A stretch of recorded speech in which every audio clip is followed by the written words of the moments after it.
क्या आप लोगों को दिख रही है स्क्रीन? यस।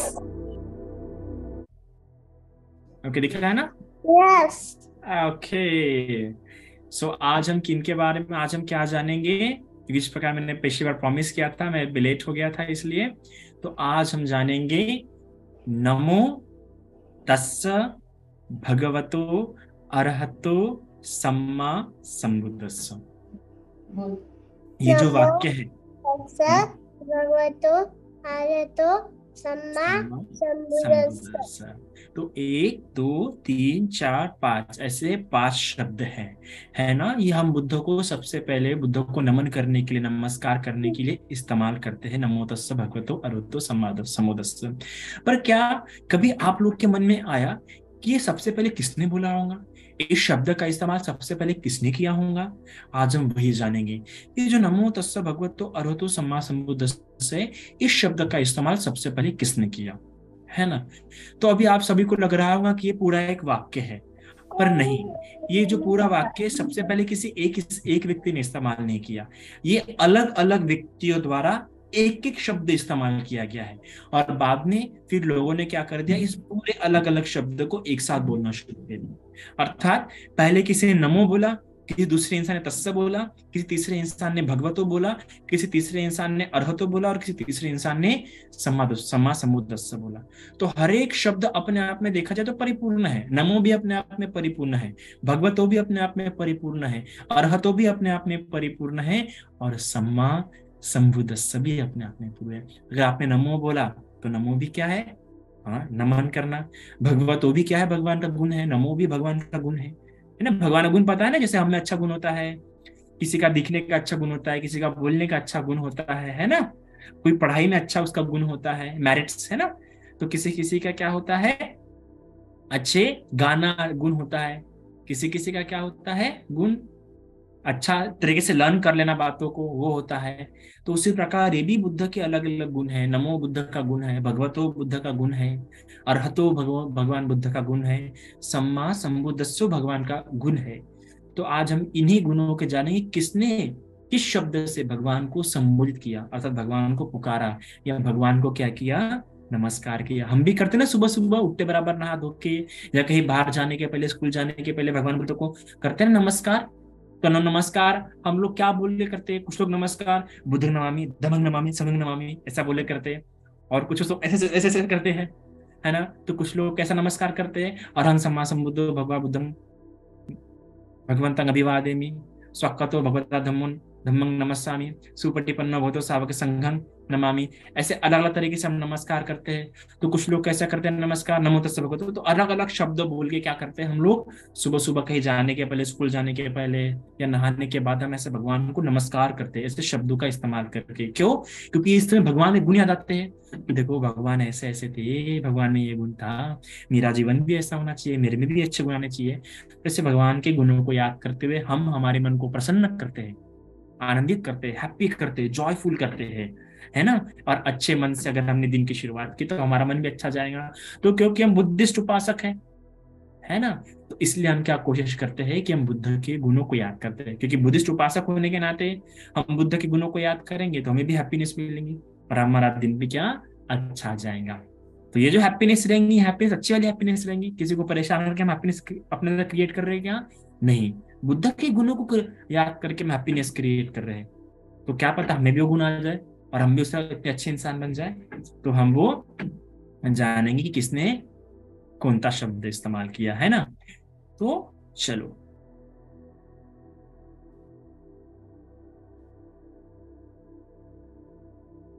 तो अब मैंने पहले ही कहा कि ये सभी शब्द क्या है, नमो तस्स भगवतो अरहतो सम्मा संबुद्धस्स, ये बुद्ध के समय, जब भगवान बुद्ध को जैसे बुद्धत्व प्राप्त हुई ना, तो ये कब हुई बुद्धत्व भगवान बुद्ध को प्राप्त? वैशाख पूर्णिमा के दिन, है ना? और जब भगवान बुद्ध को बुद्धत्व प्राप्त हो गई वैशाख रात को, सुबह होते होते, सुबह सूरज उगने के पहले जैसे उनको बुद्धत्व प्राप्त हो गई पूर्ण रूप से, तब क्या हुआ था?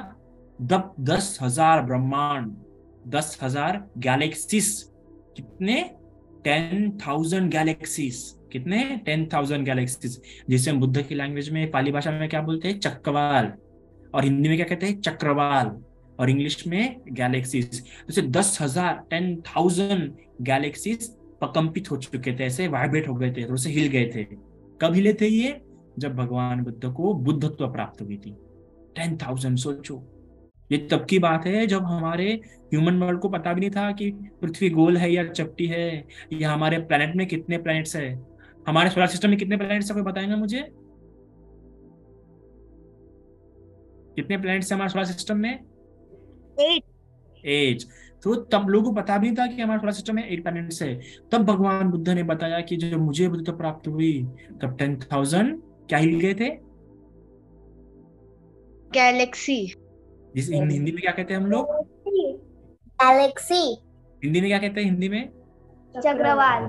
चक्रवाल। साधु साधु, चक्रवाल. ठीक है आप लोगों के। तो चक्रवाल हिल गए थे। तो जब तो चक्रवाल हिले तो लोगों को पता चला, वहां के देवताओं को, हर एक चक्रवाल में कितने कितने लोग होते हैं बुद्धिज्म के हिसाब से? 31। कितने होते हैं? 31. 31 लोग होते हैं। 31 भूमि होती, 31 भूमिया, जिसे हम इंग्लिश में ये भी कह सकते हैं 31 प्लेन्स ऑफ एग्जिस्टेंस। क्या कहेंगे इंग्लिश में? 31 प्लेन्स ऑफ एग्जिस्टेंस। बताइए, कोई बोल के दिखाइए।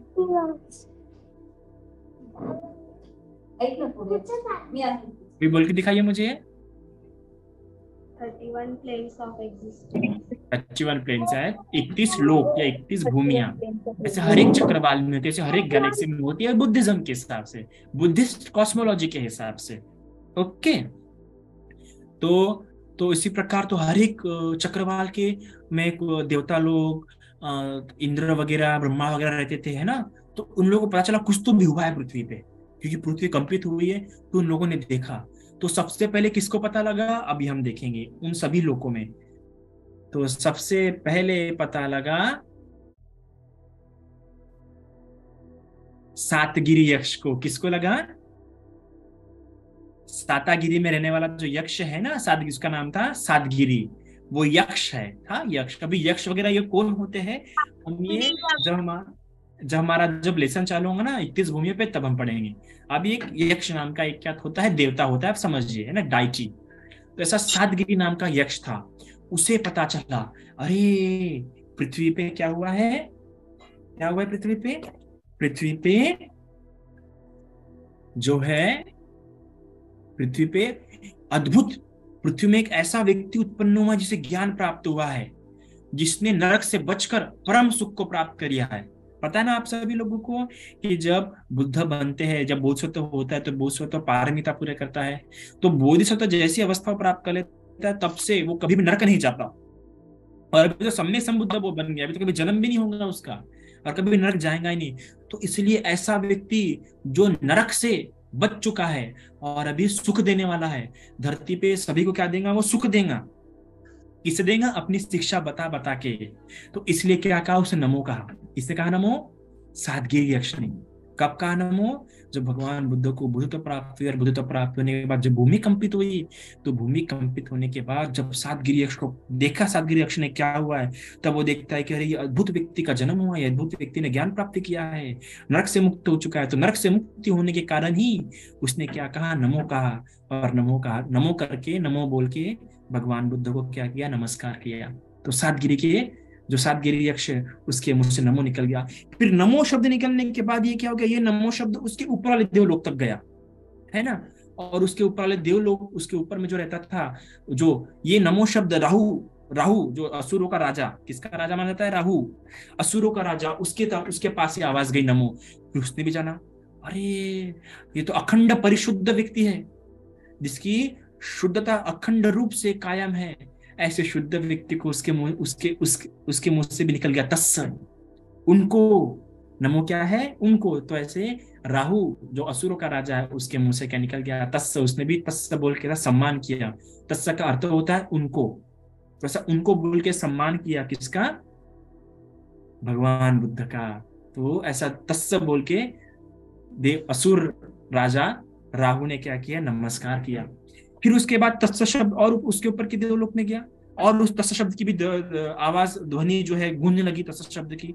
तो तत्स शब्द की ध्वनि जो है चतुर महाराज देवताओं तक गई, जिसे इंग्लिश में कहते हैं the four heavenly guardians. The four heavenly guardians से हम चतुर महाराजिक देवता कहते हैं, है ना। यही वो चतुर महाराजिक देवता है जो पूर्णिमा के दिन बाहर निकलते हैं और हम देखते हैं कि कौन अच्छा कर्म कर रहा है, कौन उपनिषद का पालन कर रहा है, कौन शीलों का पालन कर रहा है, कौन आदर सत्कार कर रहा है अपने माता पिता का, कौन अपनी माता पिता की बात मान रहा है। ये कौन देखता है? चतुर महाराज देवता, द फोर हेवनली गार्डियंस। तो उन्होंने भी अनुभव किया, उनके कानों तक भी तत्सत की आवाज गई, उन्होंने भी भूमि कंपित को अनुभव किया और ऐसा जानना। और तब उनकी नजर सम्यक संबुद्ध भगवान बुद्ध पे गई और तब उनके मुंह से निकला, अरे ये तो भाग्यवान पुरुष है। कौन सा पुरुष है ये? भाग्यवान पुरुष है, दुर्लभ पुरुष है। ऐसा सोच के उनके मुंह से भगवतो निकल गया। भगवतो मतलब भाग्यवान, इसलिए बड़ा भाग्यवान व्यक्ति है, बड़ा दुर्लभ व्यक्ति है। तो चतुर महाराज एक देवताओं के मुंह से निकल गया, अरे भगवतो। तो सब भगवतो बोल के उन्होंने अनुमोदन किया, उन्होंने क्या किया? नमस्कार किया। तो फिर भगवतों की आवाज गूंजने लगी। फिर भगवतों की आवाज उसके ऊपर के देवताओं तक गई। किस तक गई? इंद्र तक। देवराज इंद्र, शक्र इंद्र। इंद्र तो कई सारे होते हैं पर इंद्रों का राजा जो है शक्र माना जाता है। तो फिर शक्र तक आवाज गई भगवतों की और उसने भी देखा भूमि कंपित हुई है। तब उसका ध्यान चला गया, अरे ये तो महानुभवी है, यह वो व्यक्ति उत्पन्न हो गया जिसने अभी सारे भव बंधन को तोड़ दिए, सारे पापों को भस्म कर दिया है। ऐसा महापुरुष है, ये तो अरहंत है। अरहंत, अर मतलब सारे शत्रुओं को हंत कर दिया। ऐसा दुर्लभ व्यक्ति क्या हुआ है? उत्पन्न हुआ है। तो देवराज शक्र इंद्र के मुंह से क्या निकल गया शब्द? अरहतो।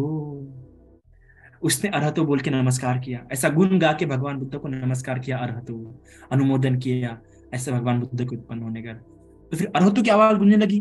फिर अरहतो की आवाज उसके ऊपर के देवलोक तक गई, ब्रह्मलोक चली गई उसकी आवाज।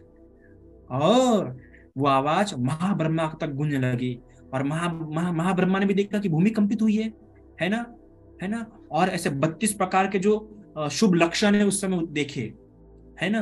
तो ये तब वो देखा, अरे तो महाब्रह्मा। फिर महाब्रह्मा तक गई। फिर महाब्रह्मा तक क्या गई? आवाज गई।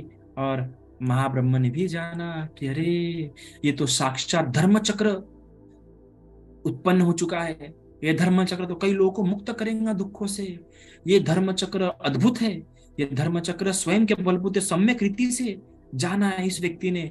इसलिए उनके मुंह से सम्मा संबुद्ध निकल गया। ऐसा उत्तम बुद्धि, ऐसा उत्तम ज्ञान जो कि उन्होंने स्वयं के बलबूते ठीक प्रकार से प्राप्त किया है, इसलिए महाब्रह्मा के मुंह से निकल गया सम्मा संबुद्ध। वह सम्मा संबुद्ध बोल के महाब्रह्मा क्या करते हैं? नमस्कार करते हैं, अनुमोदन करते हैं। तो इस प्रकार इन देवताओं के मुंह से ऐसा एक एक शब्द निकलता है। सबसे पहले नमो सातगिरी अक्षर निकला, तो उसकी आवाज गूंजी, उसकी आवाज गूंज गूंज के असुरों के राजा राहु तक गई। फिर राहु ने भी तत्स कहा, क्योंकि जब ऐसा अद्भुत व्यक्ति निकलता है, ऐसा अद्भुत व्यक्तित्व है बुद्ध जैसा व्यक्ति, वैसे उस समय 32 ऐसी घटनाएं घटती है, 32 प्रकार के फेनोमेना, 32 टाइप्स ऑफ फेनोमेना घटता है उस समय पृथ्वी पे। उसमें से जैसे कुछ एक फेनोमेना है कि जो भी कमल रहते हैं, जो भी खूब फूल रहते हैं पृथ्वी पे, वो खिल जाते हैं, है ना। उस समय के सारे पृथ्वी पे जितने भी लोग रहते हैं, अगर कोई अंधा होगा तो देखना शुरू हो जाता है उसको, जो बहरा होगा उसको सुनना शुरू हो जाता है। तो ऐसे 32 प्रकार के फेनोमेना जो है उस समय पृथ्वी पे घटित होते हैं। तो अद्भुत घटनाएं होती है। तो अद्भुत घटनाएं कई सारे देवता लोग देख पाते हैं। भूमि कंपित होती है तो देवताओं तक जाती है। तो ऐसा देवता जब देखते तो सबसे पहले कौन देखता है? सातगिरी यक्ष। तुरंत उसके मुंह से निकल जाता है, अरे नमन है, नमो नमो नमो। फिर नमो की आवाज गूंजती तो ये राहु के पास जाती है। फिर राहु भी रह नहीं पाता, राहु भी उसके मुंह से भी निकल जाता है बुद्ध के लिए शब्द तस्स तस्स उन्हें। फिर चतुर महाराज देवता भी रह नहीं पाते, उनके मुंह से भी निकल पाता है, वो भी वंदन करना चाहते हैं बुद्ध को, तो कहते भगवतो। फिर भगवतो की आवाज गूंजती। फिर देवा शक्र भी देखता तो उसको भी रह नहीं पाता, फिर वो भी एक अद्भुत शब्द कहता है अरहतो। और उसके बाद कौन? महाब्रह्मा कहता है सम्मा संबुद्ध सो। तो चलो अभी हम इसके क्या जानेंगे? मीनिंग्स जानेंगे, ठीक है, कि इसकी मीनिंग क्या है।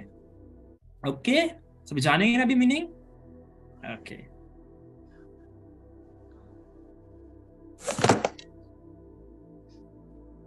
तो भी सबसे पहला शब्द किसने इस्तेमाल किया था?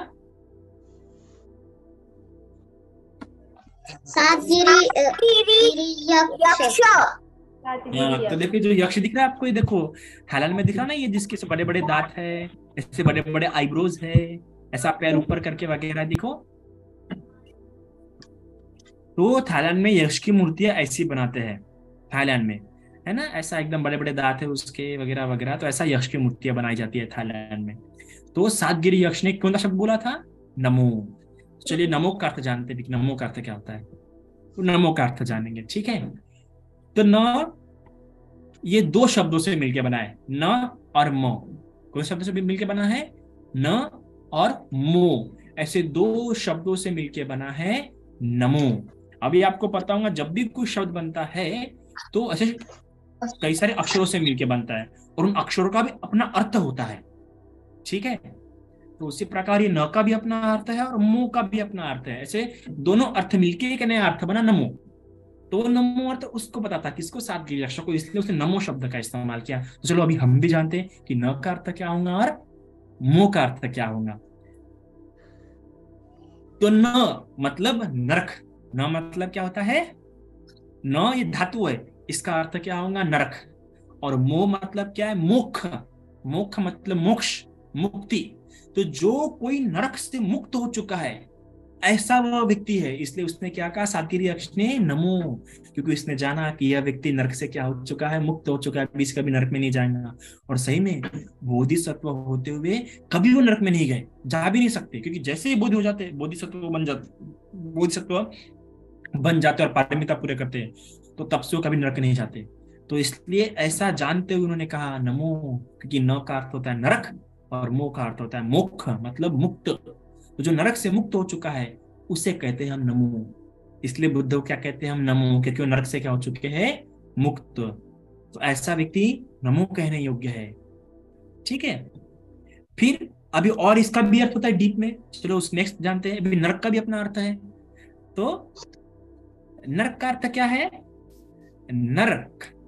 तो नरक मतलब नर और क, ऐसे दो शब्दों से मिलके बना है नरक। नरक मतलब पता ना, जो से नीचे में होता है, बहुत सारी यातनाएं होती है। आज मैंने पढ़ा वैतरणी नरक के बारे में, मैं बहुत डर गया था। क्या बताऊं आप लोगों को, कितने गलत, थोड़ा सा भी गलत काम करने से कितनी पीड़ाएं मिलती है। मैं आपको उस सीरीज में बताऊंगा जब 31 भूमियों की सीरीज रहेगी। तो नरक का अर्थ होता है, नरक ऐसा दो शब्दों से बनकर मिला है, एक नर और दूसरा क। और मोक्ष भी दो शब्द से बना है, मो और ख। चलो अभी उसका अर्थ जानेंगे। तो नर मतलब मनुष्य, क मतलब कर्म, ठीक है। मो मतलब मोह, और क्षय मतलब क्षय। क्षय मतलब नष्ट हो जाना, बुझ जाना।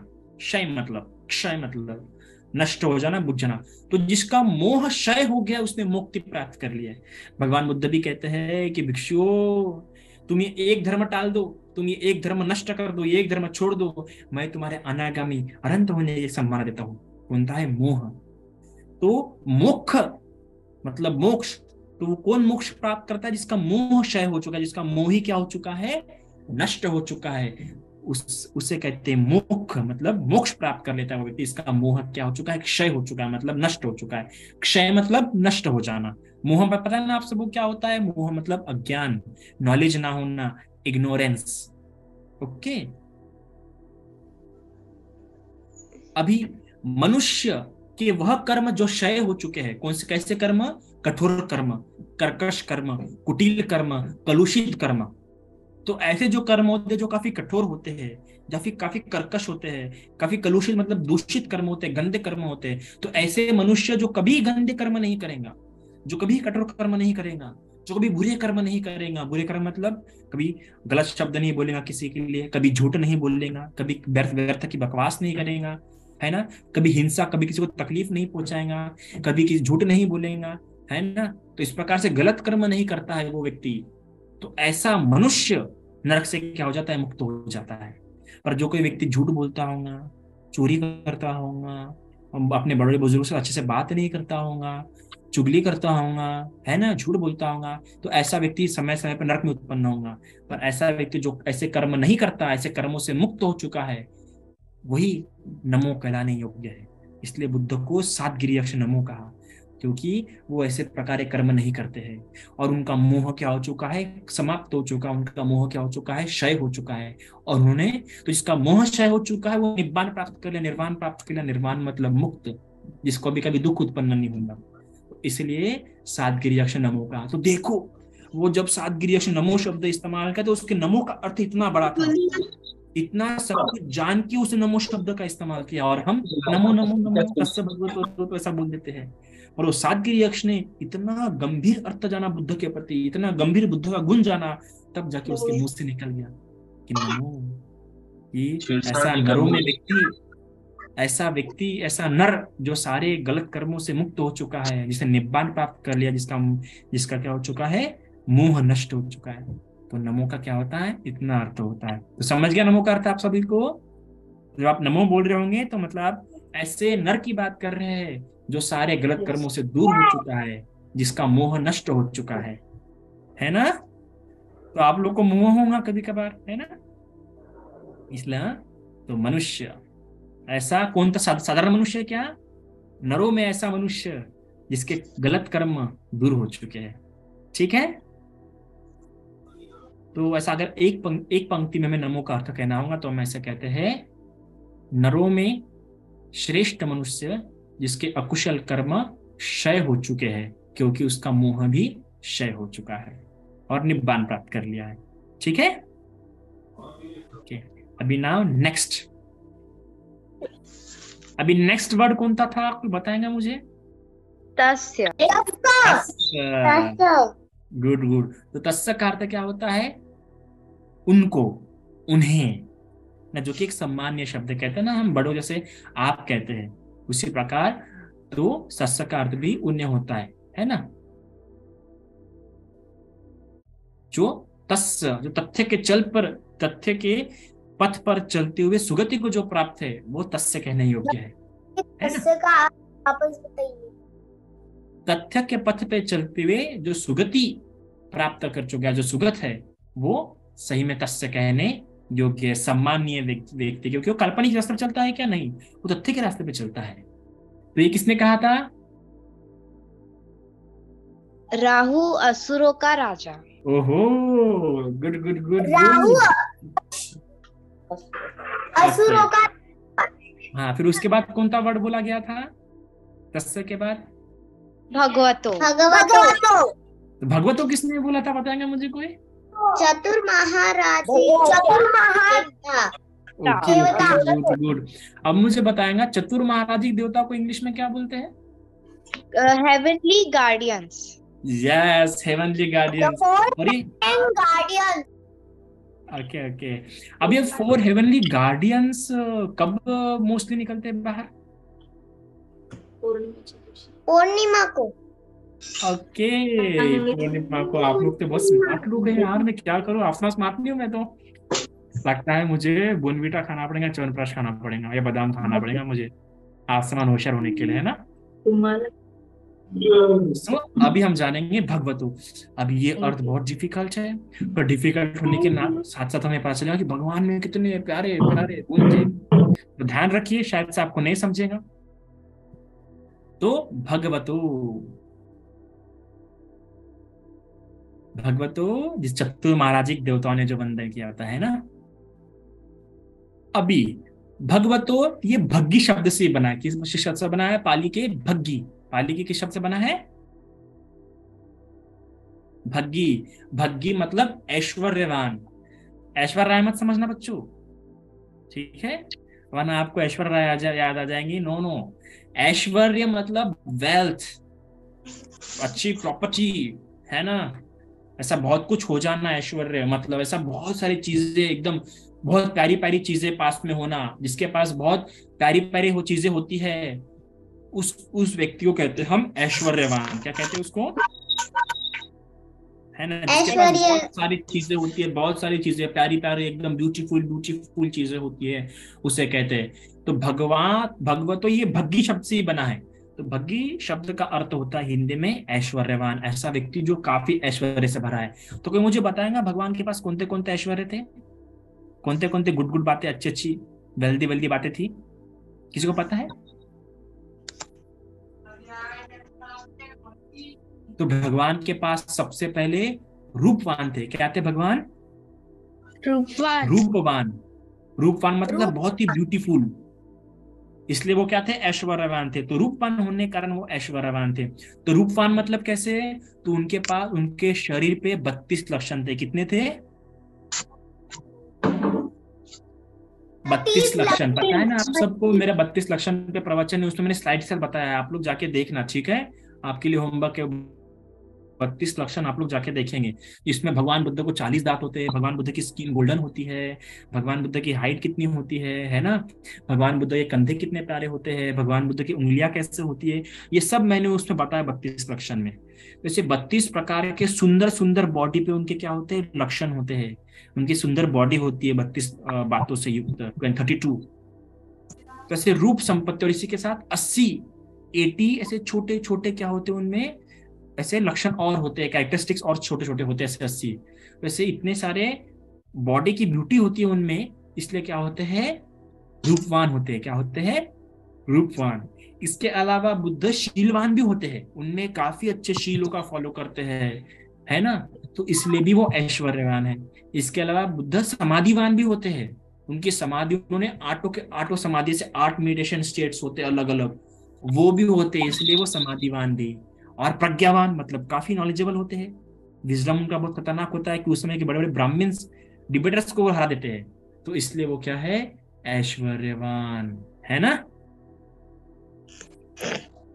और दूसरा है कि जो भौतिक संपत्ति है वो भी उनके पास पहले बहुत थी, है ना? जब सिद्धार्थ थे, उनके पिता ने 3-3 महल उनके लिए बनाए थे। और इसके अलावा ऐसा कहा जाता है कि उनके खेत जोतने के लिए एक साथ कम से कम 100 ट्रैक्टर्स, उस समय के 100 रथ, हल चलते थे। इतने वो धन से भी धनवान थे वो, पर वो सारे ऐश्वर्य को त्यागा, इसलिए भी वो इतने बड़े ऐश्वर्य को त्यागने वाला, सोचो वो कितना महान ऐश्वर्यवान होगा वो। तो समझ गया भग्गी का अर्थ मतलब ऐश्वर्यवान। तो क्यों ऐश्वर्यवान थे, क्योंकि उनके पास वो रूपवान थे, शीलवान थे, समाधिवान थे, प्रज्ञावान थे, इसलिए भी क्या थे, वो ऐश्वर्यवान थे। तो ऐसी भग्गी, इस प्रकार में उनको भगवान कहते हैं। कितने बजे तक होती है? क्या बोले,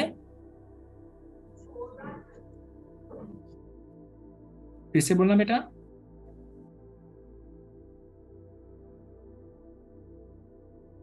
बेटा फिर से बोलना। बोल। नेक्स्ट एक मुलांनी प्रश्न विचार। Okay, so will move on next. फिर ये भज्जी शब्द से बना है। पाली में भज्जी का अर्थ होता है जो एकांत शयनासन आदि के होने से सेवी होते हैं, अर्थात कि उन्हें हमेशा क्या होता है, जैसे हम लोग कैसे हमेशा इस फ्रेंड के पास जाएंगे, उस फ्रेंड के पास जाएंगे, इधर जाएंगे उधर जाएंगे, हमेशा घर में आ गए कि तुरंत बैग फेंक देंगे और बाहर चले जाएंगे घूमने के लिए इधर उधर। लेकिन बुद्ध ऐसे नहीं होते हैं। बुद्ध क्या होते हैं, एकांत प्रिय भी होते हैं, एकांत में अपना समाधि करते हैं, एकांत में अलग अलग विषयों पे विचार करते हैं, लोक पे विचार करते हैं। हम करते हैं क्या कभी अकेले में बैठ के स्टडीज पे विचार, अलग अलग टॉपिक पे विचार, या अकेले बैठ के स्टडीज करना पसंद करते हैं क्या? नहीं। पर बुद्ध देखो, बुद्ध ऐसे भज्जी इस गुण से युक्त होते कि एकांत प्रेमी होते, एकांत में शयनासन करते, एकांत में समाधि करते, ध्यान करते हैं। तो इसलिए भी भज्जी शब्द भी यह भगवान, भज्जी शब्द से भी भगवान बनता है, तो इसलिए भी उन्हें भगवतो कहते हैं। फिर दूसरा भागी, भागी, ये भागी, उनमें यह गुण भी होता है। भागी मतलब अर्थरस, धर्मरस और विमुक्ति रस को पाने वाले होते हैं, है ना? अर्थरस मतलब जिस जिंदगी में क्या सही में अर्थ है, इस जिंदगी का अर्थ क्या हमें पता है क्या? हमने हमारे लाइफ का मीनिंग खोजे है कि हमें क्या बनना है, हमें क्या करना है? हमने खोजा ही नहीं अभी तक बराबरली। पर बुद्ध ने इस अर्थ को प्राप्त कर लिया, उनको जो अर्थ प्राप्त करना था उन्हें वो अर्थ प्राप्त कर लिया, जो मीनिंग खोजना था उन्हें वो मीनिंग खोज लिया। और हमने भी तक अपने लाइफ का सही मीनिंग नहीं सोचे कि हमारे लाइफ जीने का क्या मीनिंग है, हमें लाइफ कैसा बिताना चाहिए अपना, है ना? वो सोचा क्या? नहीं सोचा। पर बुद्ध ऐसे अर्थरस थे, ऐसे अर्थरस से युक्त है, धर्मरस से युक्त है और विमुक्ति रस से युक्त होने के कारण भी उन्हें भागी कहते हैं। ऐसे भागी शब्द से भगवतो बना है। इसके अलावा और विभक्त, है ना? वो विभक्त करके मतलब ऐसा डिफरेंशिएट करके आपने पढ़ा होगा ना, अगर आप 8th या 9th में जाएंगे तो आप क्लासिफिकेशन करके हर चीज को पढ़ते हैं, है ना? तो उसी प्रकार भगवान बुद्ध भी ऐसे इस लोक के और परलोक के जो बातों को ऐसा विभक्त कर करके जान लिया उन्होंने, डिफरेंशिएट कर करके, क्लासिफिकेशन कर करके जाना है। इसलिए ऐसा विभक्त कर करके जानने के कारण भी उन्हें भगवतो कहते हैं। इतने सोचो कितने भगवान प्रज्ञावान होंगे, उन्होंने हर चीज को विभक्त कर करके जाना। आज सिर्फ साइंस जैसे शब्द, साइंस ही ऐसे विभक्त कर करके जानता है। वो भी साइंस को भी ऐसे इंस्ट्रूमेंट इस्तेमाल करने पड़ते हैं, अलग अलग एटम्स वगैरह वगैरह, जो मीटर्स वगैरह, थर्मामीटर्स वगैरह, या अलग अलग लिक्विड्स वगैरह है, वो इस्तेमाल करके वो ऐसे प्रॉपर्टीज को विभक्त कर करके देखते हैं, डिफरेंशिएट कर करके, क्लासिफाई कर करके देखते हैं। और बुद्ध ने उस समय अपनी प्रज्ञा से, अपनी बोधि से ऐसे विभक्त कर करके हर एलिमेंट को, हर लोक को जाना है ना। इसलिए विभक्त करने के कारण भी उन्हें क्या कहते हैं, भगवतो। फिर भग्न करने वाले भगवान। भग्न मतलब क्या होता है, नष्ट। तो उन्होंने अपने अंदर के जो गलत बातें, कौन सी गलत बातें अपने अंदर में, अटैचमेंट, दैट इज अ रागा, लोभा, that is a what, greediness, और द्वेषा, दैट इज हेटनेस, इन तीनों बातों को भग्न कर दिया, मतलब नष्ट कर दिया। भग्न मतलब नष्ट करना, जला देना। तो ये भग्न करने कारण उन्हें भगवतो कहते हैं, भगवान कहते हैं। और भावना, ये भावना करते हैं कैसी, काया आदि, कायागत भावना, चित्तगत भावना, है ना। तो जो काय, जो सती पठान दिया ना, कायानुपश्यना, चित्तानुपश्यना, धम्मानुपश्यना, वेदनानुपश्यना, इस प्रकार की भावना करने के कारण उन्हें क्या कहते हैं, भगवान। भावना मतलब अच्छी बातें करते रहना, अच्छी बातें मन में उत्पन्न करते रहना। तो ऐसी अच्छी बातें मन में उत्पन्न करते रहते, इसलिए क्या है वो, भगवतो है। और आखिरी में सारे भवों का उनने क्या कर लिया, अंत कर लिया। भव मतलब है सारे जो हमारे जो बार बार बर्थ लेना, बार बार जन्म ग्रहण करना, इसका ही उन्होंने अंत कर लिया। इसलिए क्या कहते हैं उन्हें, भगवतो, क्योंकि सारे भवों का अंत कर लिया। और आखिरी में क्या है, भवों से वमन करते हुए गमन करते हैं। सारे वमन को नष्ट, सारे भव, जितने भी एग्जिस्टेंस हैं, जितने भी लोग हैं, उन सारे भवनों को, उन सारे एग्जिस्टेंस को, उन सारे लोगों को नष्ट करते हुए, छोड़ते हुए, ऐसा आगे आगे आगे बढ़ते जाते हैं। पहले नरक, फिर कामावचर देवलोक, फिर रूपावचर, फिर अरूपावचर, ऐसा वमन करते हुए, नष्ट करते हुए, अंत करते हुए उन सारे लोगों का ऐसे आगे गमन करते रहते हैं। इसलिए क्या कहते हैं, भगवान। तो इतना प्यारा, सोचो एक भगवतो शब्दों का इतने अर्थ है, पर मैंने फिर भी यहाँ पे फिर पूरे नहीं बताया, सिर्फ कुछ ही बताया। मैं जानता हूँ कि आपको हार्ड हो रहा होगा, बोर भी हो रहा होगा, पर सोचिए भगवान में कितने प्यारे गुण हैं। एक भगवतो शब्द में भगवान में कितने प्यारे प्यारे गुण हैं, कितना, कितनी सारे बातें हैं भगवान में। ऐश्वर्यवान है, रूपवान है, शीलवान है, समाधिवान है, एकांत में रहने वाले। हम तो भी एकांत रहते नहीं है, डर जाते हैं। वो एकांत रहने वाले एकांत प्रेमी है। अरे अर्थरस, धर्मरस, इतने सारे रसों से युक्त है वो। अरे लोक लोकांतर को विभक्त करके जानते हैं। अरे अपने अंदर के राग द्वेष को उन्होंने नष्ट किया है, भग्न किया है। अरे अच्छी अच्छी भावना करते हैं, मन में अच्छी अच्छी बातें उत्पन्न करते हैं। अरे सारे भवों को, सारे गलत बातों का, एग्जिस्टेंस का अंत कर दिया है। ऐसे वो क्या है, हमारे भगवान है ना। फिर उसके बाद कौन सा शब्द था, अरहतो। अरहतो। अरहतो। अब अरहतो शब्द किसने बोला, कोई मुझे बताएगा, अरहतो किसने बोला अरहतो? इंद्र राजा। ओ इंद्र।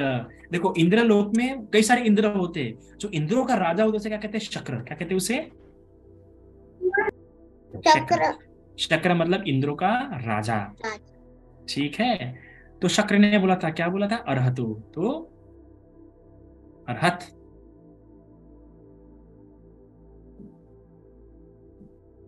तो आप सभी लोगों के लिए होमवर्क है कि इंद्र कैसे बनता है, कोई कौन से पुण्य कर्म करने से इंद्र बनता है। नेक्स्ट क्लास में मैं आपसे पूछूंगा, ओके। सर होमवर्क रिपीट कीजिए। हाँ, तो अरहतो, अरहतो मतलब जो, जिसने सारे संसार चक्र के जो आरे हैं, जो डंडिया है, उसको जिसे नष्ट कर लिया है, वो अरहतो कहते हैं। अर मतलब शत्रु, हंत मतलब जिसने नष्ट कर लिया। तो जिसने अपने शत्रु को नष्ट कर लिया, वो क्या है, अरहत है। तो शत्रु कौन सा, क्यों मुझे बताएगा, कौन है शत्रु सही मायने में, बुद्धिज्म के हिसाब से शत्रु कौन है, राग, द्वेष, हमारे अंदर के विकार। हाँ, हमारे अंदर के विकार। और सही मायने में ओरिजिनल विकार उत्पन्न कौन करता है, राग द्वेष मोह। बोलो, राग द्वेष मोह। मोह। राग मतलब अटैचमेंट, अटैचमेंट नहीं क्या, जैसे कि आपको अटैचमेंट मम्मी से, पापा से, फ्रेंड से। द्वेष मतलब हेटनेस, जो आपको पसंद नहीं होगा उसे कहते हैं द्वेष, हेटनेस।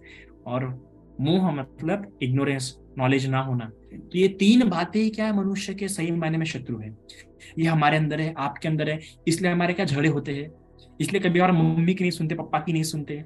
इसलिए कभी कभार हम कुछ चीज छुपा देंगे, झूठ बोल देंगे, है ना, या गलतियां कर देंगे। तो किस कारण कर रहे हैं? क्योंकि हमारे अंदर क्या क्या है? राग, द्वेष, मोह। क्या कभी आपने जाना अपने अंदर के राग को, अपने अंदर के द्वेष को, अपने अंदर के मोह को? कभी जाना क्या आप लोगों ने? नहीं। तो हमने जाना ही नहीं तो नष्ट कैसे करेंगे? पर उन भगवान बुद्ध ने जाना और जान के नष्ट किया, इसलिए उनको क्या कहते हैं? अरहंत। अर मतलब शत्रु, ये राग द्वेष मोह। हंत मतलब नष्ट कर दिया। किसको? राग द्वेष मोह को। तो आपने भी जानना चाहिए। तो समझ जाओ, कभी आपको मम्मी या पापा की बात सुनने की इच्छा नहीं हो रही है, या मम्मी पापा पसंद नहीं आ रहा है, उन पर गुस्सा आ रहे, तो समझ जाओ ये मैं नहीं हूं, ये मेरे अंदर का द्वेष है और मुझे इससे नष्ट करना चाहिए, मुझे इसको हटाना चाहिए, क्योंकि ये मेरा शत्रु है। शत्रु को हम हमारे पास रखते हैं क्या आप लोग? नहीं रखते शत्रु को। हम शत्रु को हमारे पास रखते हैं। तो हमारे में जो द्वेष उत्पन्न हुआ है मम्मी पापा को लेके वगैरह वगैरह, तो उस द्वेष को हटा दो, नष्ट कर दो, है ना। तो आप भी कभी अरंत हो जाएंगे। फिर कभी झूठ बोलने की इच्छा हो रही है, समझ जाओ अरे इसका मतलब गलत बात है, तो हमने ऐसा नहीं करना चाहिए। तो ऐसे संसार चक्र के सारे आरों को नष्ट करने के कारण क्या कहते हैं उन्हें? अरहतो, जिसे हम क्या कहते हैं? अरागज। तो संसार चक्र के नष्ट चक्र क्या है? अविद्या, जरा, मरण, बुढ़ापा, है ना, जन्म लेना, बूढ़ा होना, बीमारियां उत्पन्न होना, मर जाना, इसे कहते हैं अरागज। तो इन अरागज को नष्ट करने के कारण क्या कहते हैं? वो अरहंत। ठीक है। तो वैसे नष्ट करते हैं। कैसे नष्ट करते हैं? प्रज्ञा से, बोधि से, विजडम से, इंटेलेक्ट से। ओके। तो अरहंत समझ गया। अरहंत क्यों कहते हैं? क्यों कहते हैं अरहंत? क्योंकि अर क्योंकि वो का संसार हंत से कर दिया। मुक्त। हाँ, क्योंकि अर का हंत कर दिया। अर मतलब शत्रु, शत्रु मतलब राग द्वेष मोह, इसका हंत मतलब नष्ट कर दिया। ओके। ओके। नाउ सम्मा संबुद्ध। सम्मा संबुद्ध किसने बोला था? महाब्रह्मा। आओ good, good Shravasti, good good good. Mahabrahma ने बोला था, है ना। तो सम्मा संबुद्ध ये तीन शब्दों से मिलके बना हुआ है। किन शब्दों से मिलके बना हुआ है? सम्मा, सम और बुद्ध। तीन शब्द। कौन थे वो तीन शब्द? बताओ मुझे। सम्मा सबुद्ध। साधु साधु साधु साधु।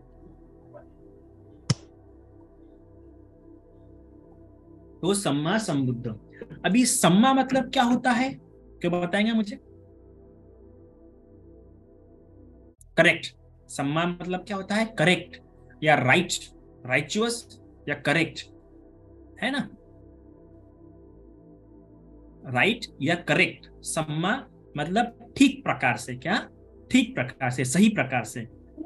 सम्मा मतलब राइट या करेक्ट, हिंदी में सही प्रकार से या ठीक प्रकार से। ओके, सम्मा। जैसे कि हम बोलते हैं ना आर्य अष्टांगिक मार्ग में भी, सम्मा वाचा, सम्मा कम्मंतो, सम्मा आजीविका, सम्मा वायामो, सम्मा सति, सम्मा समाधि। तो ठीक ठीक प्रकार से। सम, सम मतलब स्वयं के बलबूते पे। किसके बलबूते? बाय सेल्फ, किसी और के बलबूते पे नहीं। जैसे कि हम, है ना, हम कभी कभार एग्जाम में पास होते तो कोई चीटिंग से पास होता है, कोई ट्यूशन के कारण पास होता है, कोई मम्मी के पढ़ाने के कारण पास होता है ना। ऐसे बहुत कम लोग होते हैं जो सेल्फ स्टडीज से पास होते हैं। तो भगवान बुद्ध जो है सेल्फ स्टडीज करते हैं, सेल्फ के बलबूते पे, है ना, खुद के प्रयासों के बलबूते पे। बुद्ध, बुद्ध मतलब क्या होता है? बोधि। क्या होता है? क्या होता है? बोधि। अभी बोधि कितने प्रकार की बताइए हमें? दो प्रकार की। एक सब्बानुत बोधि और दूसरी मार्ग फल बोधि। सब्बानुत ज्ञान और मार्ग फल ज्ञान, ये दो प्रकार की बोधि होती है ना। सब्बानुत ज्ञान मतलब हर चीज का ज्ञान, और मार्ग फल ज्ञान मतलब चार आर्य सत्य जिससे व्यक्ति अनंत होता है, मुक्त होता है। तो बुद्ध मतलब बोधि। तो ये बोधि उन्होंने स्वयं खोजी, इसलिए संबुद्ध, सेल्फ एनलाइटेन। बोधि का अर्थ आप इंग्लिश में क्या ले सकते हैं? एनलाइटेन। क्या ले सकते हैं इंग्लिश में? एनलाइटेन। तो Enlightened. संबुद्ध, सम का हमने क्या लिया अर्थ? इंग्लिश में क्या होता है सम का? सेल्फ, स्वयं। सम का स का अर्थ क्या है? स्वयं, मतलब सेल्फ। बुद्ध मतलब एनलाइटेंड, तो सेल्फ एनलाइटेंड, तो खुद के बलबूते पर उन्होंने बुद्धता प्राप्त की। जैसे कि हम देखते हैं भगवान बुद्ध के बाकी शिष्य थे, सारिपुत्र, मोगल्यान, काश्यप, ये लोग भी अरहंत हुए, इन लोगों ने बोधि प्राप्त की, पर खुद के बलबूते पर प्राप्त की क्या? नहीं, इन्होंने बुद्ध के पास से सुन के, प्रवचन सुन के प्राप्त की। तो सारिपुत्र, मोगल्यान वगैरह जो भगवान बुद्ध शिष्य थे, ये संबुद्ध थे क्या? नहीं, ये कौन थे? श्रावक बुद्ध थे, या फिर सिर्फ बुद्ध बोल सकते हो आप उनको, क्योंकि उन्हें स्वयं के बलबूते प्राप्त नहीं की। स्वयं के बलबूते पर जो प्राप्त करता है उसे हम कहते हैं संबुद्ध, इंग्लिश में सेल्फ एनलाइटेन। इसलिए गौतम बुद्ध को हम लोग क्या कहते हैं? संबुद्ध। उनके श्रावकों को, ये सारिपुत्र, मोगल्यान, काश्यप, कौंडिन्य, इनको हम संबुद्ध नहीं बोलते, क्योंकि इन्होंने जो बोधि है वो खुद के बलबूते पे प्राप्त नहीं की, खुद से नहीं खोजा। उन्होंने बुद्ध के सम्यक संबुद्ध के सहारे से, गौतम बुद्ध के सहारे से, उनके पास से सुन सुन के, उनके पास से प्रैक्टिस कर करके, उनके पास से इंस्ट्रक्शन ले लेके उन्होंने प्राप्त किया। इसलिए वो सिर्फ बुद्ध है या श्रावक बुद्ध है, पर संबुद्ध नहीं है। तो सम्यक संबुद्ध कौन थे? हमारे गौतम बुद्ध, क्योंकि उन्होंने सेल्फ, खुद के बलबूते पे बुद्धि प्राप्त की, सेल्फ एनलाइटन थे वो। तो संबुद्ध समझ गए। अभी सम्मा संबुद्ध, सम्मा संबुद्ध मतलब अभी संबुद्धि प्राप्ति तो ऐसे ही करेक्ट प्राप्ति, सही प्रकार से, ठीक प्रकार से प्राप्ति है ना, इसलिए क्या कहते हैं? सम्मा संबुद्ध। जैसे कि धम्मचक्र प्रवर्तन सूत्र में स्वयं खुद बुद्ध कहते हैं कि जब मुझे ये बोधि प्राप्त हुई भिक्षुओं, तो मैंने ऐसा ही नहीं किया, अरे प्राप्त हो गई, प्राप्त हो गई, प्राप्त हो गई, ऐसा चिल्लाते हुए नहीं घुमा मैंने पहले उसको परखा कि सही में मुझे जो चाहिए था वही हुआ क्या, है ना। हम परखते हैं, अगर आपको पता हो, अगर आप एग्जाम में देते हैं ना एग्जाम, तो एग्जाम होने के बाद हम उससे एक बार पेपर चेक करते हैं ना कि मैंने जो आंसर लिखा सही लिखा कि नहीं लिखा, करेक्ट लिखा कि नहीं लिखा, गलत तो नहीं होगा। तो उसी प्रकार जब भगवान बुद्ध को वैशाख पूर्णिमा को बोधि वृक्ष के नीचे जब बुद्धता प्राप्त हुई, तो बुद्धता प्राप्त होने के बाद उन्होंने चेक किया। तो आप लोग कितने बार चेक करते हैं पेपर? बताइए मुझे, पेपर होने के बाद कितने बार चेक करते हैं आप लोग? 2 बार। गॉड, 3 से 4 बार। वो कौन है 3 से 4? माही 3 से 4 बार, बाप रे। और श्रावस्ती तुम कितने बार चेक करते हो अपना पेपर? 2 टाइम। श्रावस्ती कितने बार करते हो तुम चेक? 2 बार। ओहो। और बंदे जी, सम्मा संबुद्ध का मीनिंग डबल बताइए। हाँ हाँ मैं बताऊंगा, जी जी। प्रियंक तुम बताओ कितने बार चेक करते हो अपना पेपर, पेपर होने के बाद? 10। ओह माय गॉड, 10 बार। हो, टू गुड टू गुड। तो कोई 2 बार, कोई 3 बार, कोई 1 बार, कोई 4 बार, कोई 10 बार। और आपको पता है बुद्ध ने कितने बार परखा अपने आप को बुद्धि प्राप्त होने के बाद? 12 बार। कितने बार? 12 बार, 3 तरीके से। 12 बार, वो भी 12 बार और 3 तरीके से परखा। द्वादशाकारं ती परिवट्ठं, ऐसा कहा गया धम्मसूत्र में कि जब मुझे बोधि प्राप्त, तो मैं ऐसा ही नहीं बोला कि अरे हो गया, जो प्राप्त करना चाहिए था हो गया। भगवान ने नहीं, उससे पहले परखा। तो कितने बार? 12 बार 3 तरीके से। कितने बार? 12 बार। 12 बार नहीं, 12 बार 3 तरीके से, अलग तरीके से।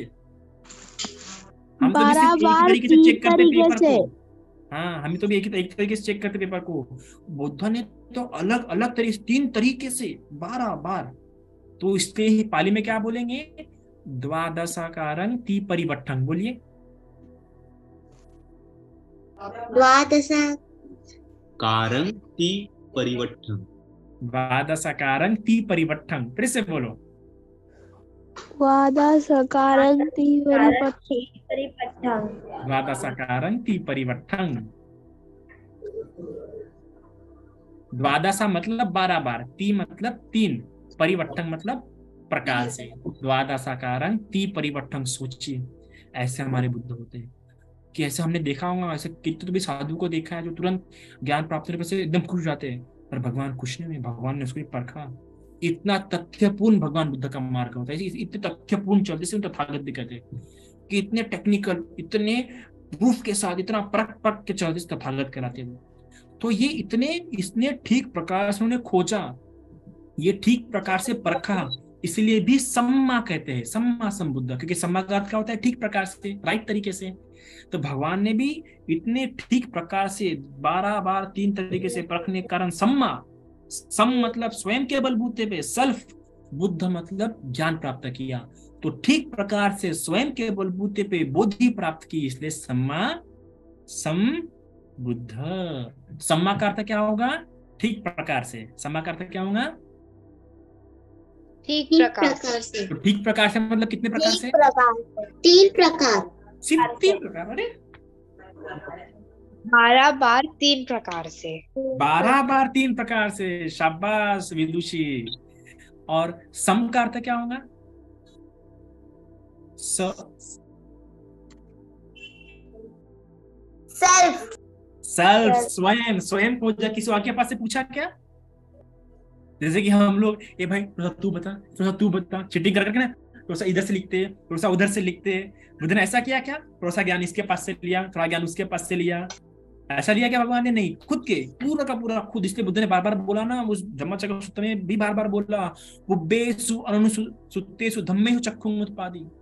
पुब्बेषु अनुसुत्तेषु धम्मेषु, बोलिए चलो। पुब्बेषु अनुसुत्तेषु धम्मेषु। अरे अच्छा, रैप होता नहीं? आप लोग रैप सुनते हो? मेरे को क्या कर रहा होता है? पुब्बेषु अनुसुत्तेषु धम्मेषु, चलो बोलो। पुब्बेषु अनुसुत्तेषु धम्मेषु, धम्मेषु, पुब्बेषु बुद्धेषु, अनुसुत्तेषु अनुसुत्तेषु, धम्मेषु। धम्मेषु। पुब्बेषु मतलब पूर्व में हुआ हुआ, अनुसुत्तेषु मतलब नहीं सुना गया, पूर्व में कभी नहीं सुना गया। यह धर्म मतलब पहले ऐसी बातें कभी नहीं सुनी गई, पहले ये धर्म कभी नहीं सुना गया। पुब्बे मतलब पहले, अनुसुत्तेषु मतलब नहीं सुना गया यह धर्म। तो पुब्बेषु अनुसुत्तेषु धम्मेषु चक्षुं उत्पादि, ज्ञानम् उत्पादि, पय्यम् उत्पादि, विद्या उत्पादि, आलोको उत्पादि। तो ये इसलिए, तो ये पहले नहीं सुना गया था, इसलिए स्वयं खोजा है, इसलिए स्वयं स वहां पे है। ठीक है। और बुद्ध मतलब क्या होता है बताइए मुझे?